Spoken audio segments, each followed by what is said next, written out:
apa kabar? Saatnya Anda menyimak berita Palembang. Bersama saya, Janet Lee, sejumlah berita menarik akan kami sajikan untuk Anda. Berikut 3 berita utama hari ini. Pelaku duel maut remaja di kota Palembang yang menyebabkan seorang korban tewas akhirnya menyerahkan diri kepada polisi.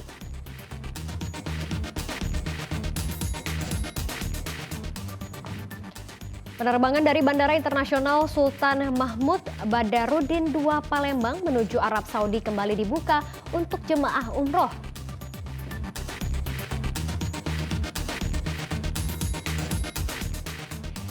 Nikmatnya mie celor, makanan khas Palembang dengan kuah kaldu udang.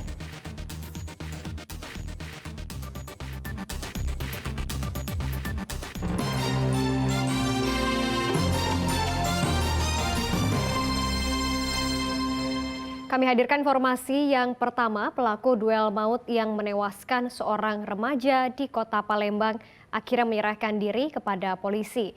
Pelaku diketahui masih berstatus pelajar di salah satu SMK di kota Palembang. Dalam penyelidikan diketahui sebelum melakukan duel, keduanya sempat terlibat aksi saling tantang di media sosial. Pelaku duel maut yang menewaskan remaja berusia 18 tahun di kota Palembang akhirnya menyerahkan diri ke polisi. Pelaku berinisial MR diserahkan oleh keluarganya ke penyidik Polda Sumatera Selatan.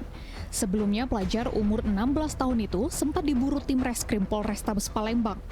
Dari penyelidikan awal, motif duel berujung maut ini dipicu saling tantang di media sosial. Keduanya berjanji bertemu di Jalan Irigasi Palembang. Ironisnya, aksi yang tidak pantas ditiru tersebut disiarkan secara langsung oleh rekan-rekannya melalui Instagram. Berhasil mengidentifikasi daripada saudara tersangka R tersebut, dan ternyata pada malam harinya karena mungkin ketakutan yang sangat amat, dari pihak keluarga menyerahkan kepada pihak kepolisian Polda Sumatera Selatan, dan pada akhirnya dilakukan penyerahan kepada kami selaku penyidik di Polrestabes Palembang. Korban tewas kena tusukan senjata tajam pada bagian dada saat duel dengan pelaku. Usai otopsi, jasad korban langsung diserahkan kepada keluarga di kawasan Talang Putri untuk dimakamkan. Bersama pelaku, polisi telah menyita sejumlah barang bukti seperti pakaian, ponsel korban, dan rekaman video duel. Pelaku kini terancam 15 tahun penjara karena polisi menjeratnya dengan pasal penganiayaan hingga menghilangkan nyawa orang lain. Dedi Ruansyah melaporkan dari Kota Palembang.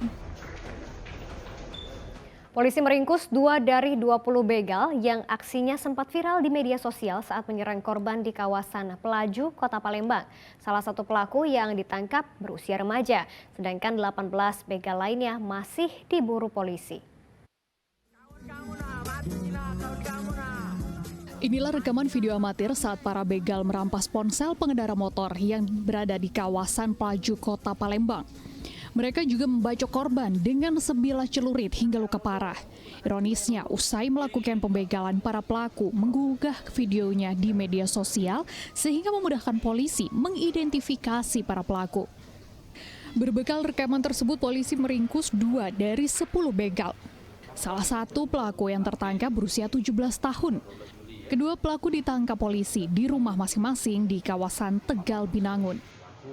Berjumlah lebih kurang 20 orang mencegat korban yang saat itu lagi mengendarai sepeda motor bertiga, langsung ditarik korban yang duduk di belakang dan dibacok dengan menggunakan celurit sehingga korban mengalami luka berat dan handphone pribadi milik korban anak yang dianiaya tadi diambil. Akibat kejadian tersebut, korban melapor ke Polsek Pelaju.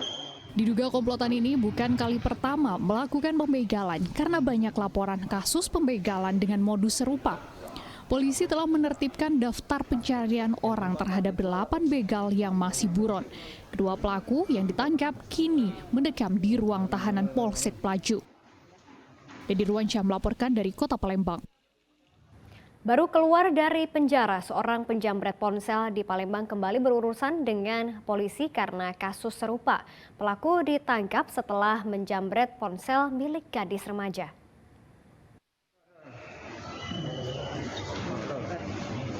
pernah dihukum 7 bulan penjara karena kasus penjamretan, tidak membuat Prayogi jera.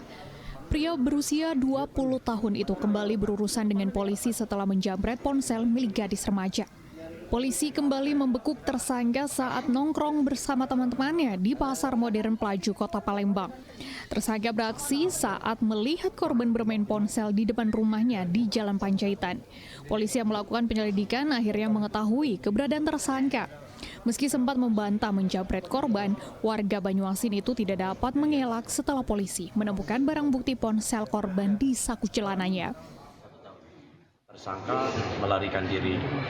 Berdasarkan kejadian tersebut, korban melapor ke Polsek Pelaju dan kita melakukan oleh TKP dan memeriksa saksi-saksi di TKP, diketahui keberadaan tersangka.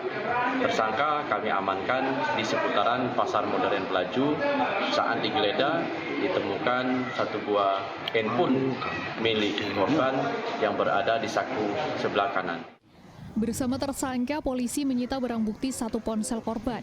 Akibat perbuatannya, tersangka kini kembali merasakan dinginnya penjara dengan ancaman 9 tahun kurungan. Dedi Ruansyah melaporkan dari Kota Palembang. Kita beralih ke informasi lainnya. Sejumlah warga desa Karangsari, Kabupaten Ogan Komering Ulu melakukan aksi blokade jalan dan menghadang truk angkutan batubara yang melintas. Aksi ini dilakukan sebagai bentuk protes warga lantaran aktivitas angkutan batubara membuat jalan rusak berat dan berdebu. Aksi blokade jalan dan penghadangan truk batubara dilakukan warga desa Karangsari, Kabupaten Ogan Komering Ulu. Para sopir truk batubara dipaksa putar balik karena dilarang melintasi Jalan Lintas Sumatera, Batu Raja, Martapura. Suasana sempat memanas saat salah satu sopir memaksa tetap melintas. Kericuhan tidak meluas usai dicegah polisi. Aksi warga ini berbentuk protes keberadaan truk batubara yang mengganggu masyarakat setempat karena melebihi tonase. Selain membuat jalan rusak, masyarakat juga mengeluhkan debu yang ditimbulkan aktivitas angkutan batubara hingga ke rumah-rumah. Warga berharap pemerintah memberi sanksi tegas kepada seluruh truk angkutan batubara yang dianggap menyalahi aturan. Bila tidak ada sanksi yang ditetapkan kepada kami akan melakukan aksi bakal lebih besar lagi. Dan jangan salahkan, karena mereka sudah melanggar, pemerintah sudah membiarkan. Mungkin masyarakat akan beraksi lebih besar lagi. Ke depan kami akan bersama-sama dengan stakeholder terkait, ya, baik Dishub, kemudian OPP, Aprindo, kemudian dari Kodim juga, ya, untuk bersama-sama mencari solusi atas permasalahan ini. Aksi massa ini berhenti setelah polisi berjanji akan mencarikan solusi. Atas permasalahan truk batubara ini, warga mengancam akan menggelar aksi serupa setiap malam jika masih terlihat truk angkutan batubara melintasi Jalan Lintas Sumatera, Batu Raja, Martapura. Dedi Ruansyah melaporkan dari Kabupaten Ogan Komering Ulu.